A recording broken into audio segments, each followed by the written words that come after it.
But with that being said, we're going to move on to the next segment here. I'll be sharing my NFL Thanksgiving game prediction. So, as usual, we have 3 NFL games slated this year for Thanksgiving. Happy holidays to everybody out there that celebrates Thanksgiving. But what would Thanksgiving be without some NFL football? So, let's get into the first game. First game of the day, you're going to have the 4-7 Chicago Bears traveling to Detroit to take on the 10-1 Detroit Lions. This is going to be a NFC North matchup. Now, heading into this game, you got one team that's cold, one team that's hot as a forest fire. Because the Bears are currently on a 5-game losing streak, heading in the wrong direction after starting off the season 4-2. And meanwhile, the Detroit Lions are one of the hottest teams in the NFL on a 9-game winning streak and looking like they, in my opinion, they are the best team in the National Football League. So they're really hot heading into this game. And let's talk about the blueprints for each of these teams heading into this Thanksgiving matchup. Starting off with the Chicago Bears got to get rolling on the defensive side of the ball. The Chicago's Bears defense was one of the bright spots to this team as they were winning ball games. But this defense has fell off. They are not playing at the level that they did. And in the last few weeks of their ball games, it's shown. Now, however, if the Bears want a chance of beating the Lions, they got to get defensive stops, get 3 and outs, get them. The Bears got to basically help the Bears offense in good position, put them in good position to put up points and somehow, some way find a way to slow down this red-hot Detroit Lions team. So, definitely got to do that. Bears. They got to finish. They got to play all 4 quarters, 5 if necessary. They got to finish if they want a chance to beat the Detroit Lions. Now, not finishing ball games has cost them 3 games out of their 7 losses that they've lost. You look at the Hail Mary that happened against the Commanders. If you finish that, you play the last play hard. You don't have Tyreek Stevenson taunting the crowd, actually getting back in coverage, making an effort, you win that game. The block field goal, the special teams units got to do a better job blocking. If you do that, you make the field goal against the Packers, that avoids another loss. Even though they fought their asses off to get back in the game against the Minnesota Vikings this past weekend, you got to finish. You got to finish because you rallied all the way back with a touchdown, scored a 2-point conversion, got the onside kick, made the kick, got in overtime, but you could not finish. That's the problem. You got to be able to finish these games, and that's the reason why some of these losses and the win-loss columns have turned into losses for the Bears because they have not been consistent finishing and playing for all 4 quarters. Every down matters in the National Football League. So if they could do that, they may have a chance of beating the Lions. Now, the blueprints for the Lions, they got to use Sonic and Knuckles. Sonic and Knuckles is a nickname that David Montgomery and Gibbs has been given at the running back position because you got David Montgomery, the power back. Then you got Gibbs, the speed back like Sonic the Hedgehog. But they are the best running back duo in the National Football League. The Bears have actually the Bears defense gives up a total of 124 rushing yards per game and had a hard time slowing down the Bears. Has been slowing down running teams running the ball at them all year long as I get tongue-tied. But definitely I will run the ball. And that would lead into my next blueprint. Run the ball to set up the pass and air it out with Jared Goff. Jared Goff is in the running to be in the MVP conversation this year, how great he's played at the quarterback position for the Lions. He's been carving up defenses all year long. Ben Johnson, their offensive coordinator, should run the ball, set up the running game to set up the pass. And we all know that Jared Goff is one of the best play-action quarterbacks in the National Football League. So if they could get going offensively, it's going to be a hard time for the Bears to play catch-up, try to get defensive stops, and for their rookie quarterback, Caleb Williams, to try to keep up with this high-powered Detroit Lions offense. But with that being said, I'm going to go with the Lions to win this game on Thanksgiving. Give me a score of 34-24. I like the Lions covering the spread. If it's a 10-point spread, I think they could do that. But I just think the Lions will be too much for their divisional foe and the Chicago Bears to handle. The Lions' ability to run the ball with Sonic and Knuckles, their 1-2 punch at the running back position of David Montgomery and Gibbs, should open up the passing game for Jared Goff. Jared Goff is one of the most lethal, most dangerous play-action quarterbacks in the National Football League.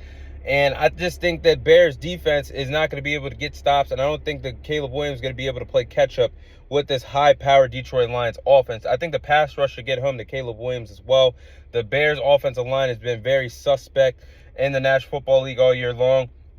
And the Bears' ability of not playing for all 4 quarters, I think that's the reason why I lean towards the Lions. I mean, that's the reason why they find themselves on a 5-game losing streak.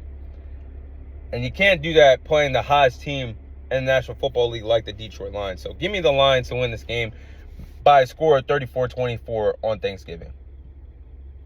Now, next game, you have the 2-9 New York Giants traveling to play the 4-7 Dallas Cowboys in an NFC East matchup. Now, put yourself in Tom Brady's shoes. Tom Brady, in my opinion, the greatest football player ever put on a pair of pads. 7-time Super Bowl champion. Your first year as a broadcaster with Fox Sports, you were given the assignment to call your first Thanksgiving game. Oh, maybe it's going to be a good one. No. Tom Brady has the assignment of calling Tommy DeVito versus Cooper Rush on Thanksgiving Day, which is crazy to me. Now, the blueprints for the Giants winning this game, the Giants got to be able to run the football. They got to be able to run the football. Now, Tyrone Tracy, their rookie running back, I think he has a lot of potential to be a bell cow running back in this league for years to come. They got him in the later rounds during the NFL draft.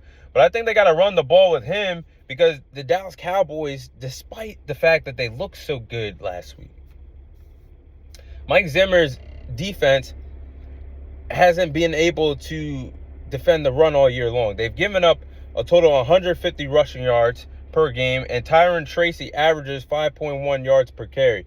So if they do that, they might have a good job winning this ball game.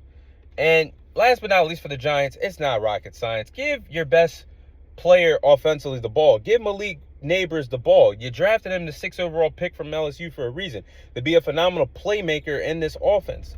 Well, the poor quarterback play is the reason why Malik Neighbors has not been in the conversation for winning Offensive Rookie of the Year this year. He's the best player. He deserves more targets, more catches, and he even touched up on that in the media. Why is he not getting targeted until the Bucs are blowing out the Giants 30-0? So they definitely got to do a better job of giving him the ball. If they want any chance of beating the Dallas Cowboys, they got to give their best playmaker, Malik Neighbors, the ball. Tommy DeVito's got to push the ball to him in any way, whether it's the quick game, the screen passes, the intermediate routes, the deep ball. Tommy DeVito's got to give Malik Neighbors the ball if they want a chance to win this ball game. Now, for the Dallas Cowboys, same like I just said for the Giants. They got to give their star wide receiver the ball. Feed CeeDee Lamb. Now, CeeDee Lamb has been one of, if not the only bright spot of this team offensively all year long. Now, despite the quarterback changes of losing Dak Prescott and transitioning to Cooper Rush, he's still been consistent and showing up on every Sunday on a weekly basis, because CeeDee Lamb has 77 catches, 841 yards receiving, 4 receiving touchdowns, and the Giants secondary is very sus. So I think CeeDee Lamb has to find a way to get open like he's been doing all year long and exploit this Giants secondary. Now, last but not least, the Cowboys got to get some defensive stops. Now, DaRon Bland was a real difference maker for our victory against the Commanders last week. He blanketed his side of the ball. I mean, DaRon Bland, I wish he played all year long because maybe our defense wouldn't be so bad. He locked up his side of the ball, only allowed 4 catches for 27 yards in that victory against the Commanders last week. They got to play very well. Players like DaRon Bland, our new emerging player that I like a lot, Josh Butler, has to come to play on the defensive side of the ball once again. Look up Josh Butler. He has a phenomenal story right now for this Dallas Cowboys, how he came in the league. He played very well. Guys like Micah Parsons and Overshown, a middle linebacker, got to come to play. I seen a Bleacher Report earlier today that Brian Daboll actually said that Tommy DeVito is battling a forearm injury. Get him to the pass rush needs to get home. Put him on his back, make him feel it. So maybe he's not as effective moving in the pocket, throwing in the pocket, possibly being a difference maker and spoiling the Dallas Cowboys Thanksgiving. So with that being said, Give me the Dallas Cowboys to win this game. I like a score of 24-14 to defeat the New York Giants. Excuse me. I think Tom Brady's gonna have a fun day in the office, broadcasting this game to the world and to America of a Cooper Rush versus Tommy DeVito Thanksgiving matchup. But as I digress, I think the Dallas Cowboys are going to find a way to take Malik Nabers out of the ball game, make sure he's not an X factor to them on the defensive side of the ball, take him out of the ball game, take out their best offensive player. And if they can slow down the running game, I think the Dallas Cowboys should be fine. They did not allow a touchdown against the New York Giants the first time they played against them this year. So defensive players like DaRon Bland, Micah Parsons, Overshown's got to be having big impact plays on the defensive side of the ball. I think CeeDee Lamb's going to have a big-time game despite losing Dak Prescott and transitioning over to Cooper Rush. He's been very consistent all year long. I think he's going to be the player that gets the Dallas Cowboys offense going for the game. They might find some success running the ball with Rico, but I like the Cowboys winning this game 24-14 on Thanksgiving Day. Now, final game for Thanksgiving. You have the Miami Dolphins that are 5-6. They'll be taking on the 8-3 Packers at Lambeau Field. This should be a fun game because you're having a young quarterback battle of Jordan Love and Tua Tagovailoa against each other. You're having a good head coach matchup between Matt LaFleur and Mike McDaniel. So this should be a really good, interesting game to close out Thanksgiving Day. Two games that really could be blowouts. So, hey, they said the best game for last. Blueprints for this game.